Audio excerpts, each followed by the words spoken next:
This is WYMT Mountain Sports, your home for the Kentucky Wildcats and local high school sports. The NASCAR Sprint Cup making its return to Kentucky. The Quaker State 400 at Kentucky Speedway in Sparta. Quaker State 400 at Kentucky Speedway, one of the tougher tracks on the Sprint Cup circuit. First caution of the race comes in lap 19. Josh Wise bumped and sent into the wall by J.J. Yealy. Defending Quaker State 400 champion Brad Keselowski leading at lap 24. He would finish 6th, however. Skip to lap 57's Kyle Busch takes over the top spot. Busch would spend quite a bit of time out in front of this one. Lap 99, it's the other Busch, Kurt, gets loose, slides off the track.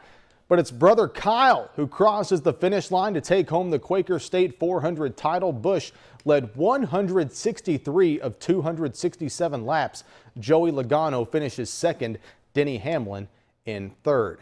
16 former players and coaches being inducted into the Kentucky High School Basketball Hall of Fame tonight, including 3 from the WYMT coverage area. Jamie McCracken has more from Elizabethtown.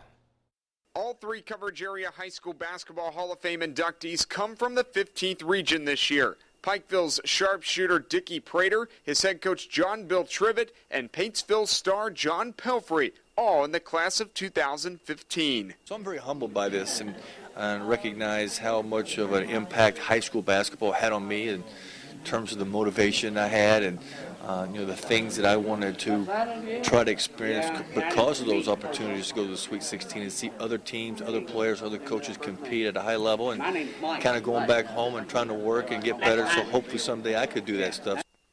Pelfrey's resume is impressive. 3 Sweet 16s, a 2,400-point scorer, and, oh yeah, Mr. Basketball in 1987. But the stats on this night, to him, don't matter. I wasn't the most gifted player athletically, but I never had a problem with passion and really caring and really enjoying the putting in the work to try to achieve something greater than ourselves. Prater gets credit for being one of the best shooters to ever come out of the mountains, especially considering he played in the no three-point era and still scored more than 2,000 points. His coach, John Trivett, goes into the hall as an innovator.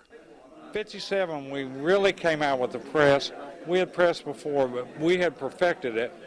And we did introduce the full court press to Kentucky, and there's no question about that.